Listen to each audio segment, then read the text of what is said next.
আমাৰ প্ৰাৰ্থী তথা কেন্দ্ৰীয় মন্ত্ৰী সৰ্বানন্দ সোণোৱাল ডাঙৰীয়াই আজি আমাৰ মদাৰখাট সত্ৰলৈ আহি সত্ৰাধিকাৰ প্ৰভু ঈশ্বৰৰ শ্ৰীচৰণত তেখেতে এটা আশীৰ্বাদ ল'বৰ কাৰণে আহিলে।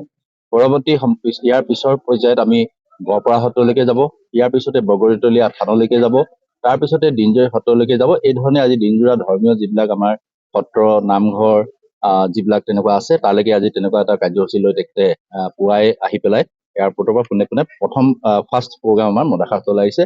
আৰু মই ভাবো যে নেদেখাজনে তেখেতে যি ধৰণে এজন ধাৰ্মিক ব্যক্তি হিচাপে তেখেতে আজি এটা দিন তেখেতে সম্পূৰ্ণ ধৰ্মীয় অনুষ্ঠানলৈ গৈ এই ধৰণে তেখেত যাব আৰু নেদেখাজনৰ ওচৰত তেখেতে আশীষ ল'ব বুলি তেখেতে 855 জন শ্বহীদক লৈ যি সময়ত সেই কংগ্ৰেছ দলে শ্বহীদ কৰিছিলে আৰু সেই দলৰে তেওঁলোকে ঐক্যবদ্ধভাৱে তেখেতে নিৰ্বাচন অৱতীৰ্ণ হৈছে।